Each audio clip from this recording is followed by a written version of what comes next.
Hello neighbors, Steven here with etrailer.com. Today we're looking at our ARB Safari Off-Road Snorkel. Now folks, this will be a nice custom fit. It's going to fit a couple different years and makes of the Jeep GL Wrangler, the Wrangler Unlimited, and the Gladiator, excluding the Ecodiesel. So I want you to go ahead and double check with our fit guide here at etrailer.com.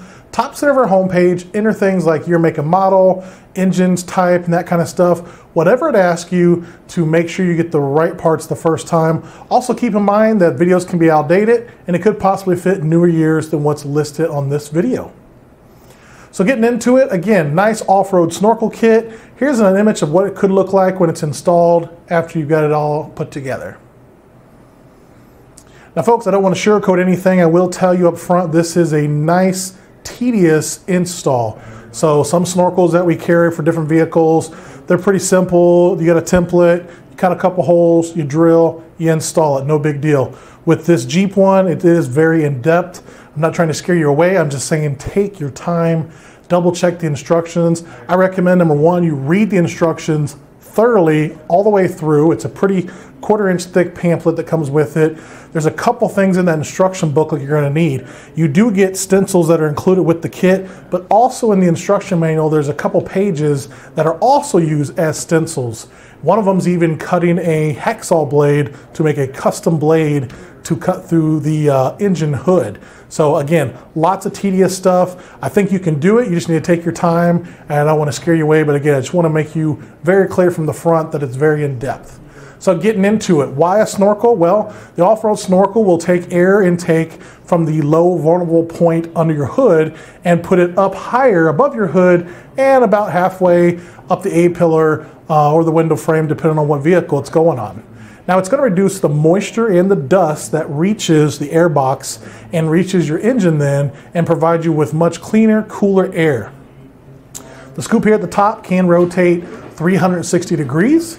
Now keep in mind there's a hose clamp that goes over this, so basically more likely than not it's going to be facing this way parallel with the snorkel as you're going down the road.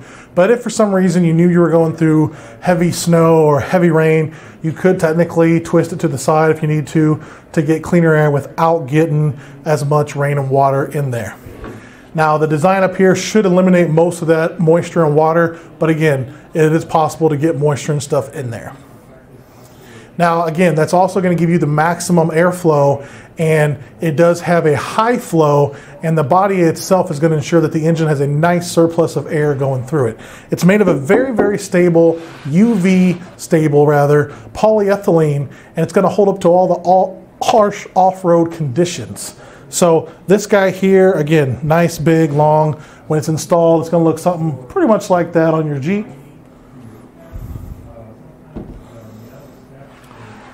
Now, there is a connection here that goes to the airbox itself. This is made of an EPDM molded duct connection, and it can withstand temperatures all the way up to 266 degrees Fahrenheit. So keep in mind, that's the main component under the hood, so it needs to be nice and robust. You're going to get all the included stainless steel hardware and rivets. So yes, you're going to be riveting, drilling holes, cutting. Again, it's a tedious, time-consuming install, but you can do it. So you get all the hardware here, all the rivets. There's a couple different colors and sizes.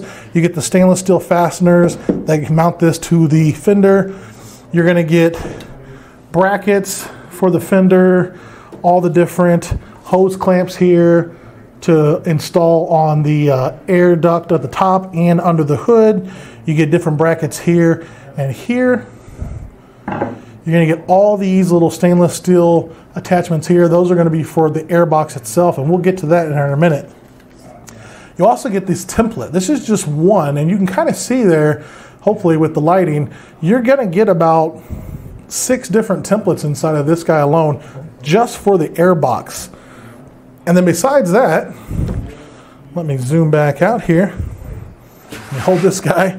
You're going to get a main template for the main body of the snorkel here, and that's going to go aligned to the lower edge of the hood, and you'll be marking holes for the hood cutout and that kind of stuff. So that is included as well. Now while I got this in my hands, let me go ahead and carefully turn it around and I'll show you the other side. So you have Yeah, it's pretty big. You have all these brass fasteners inside this polyethylene body, and a lot of your screws are going to be holding on that way, and the bracket up here on the A-pillar are going to be held in with those mounting points.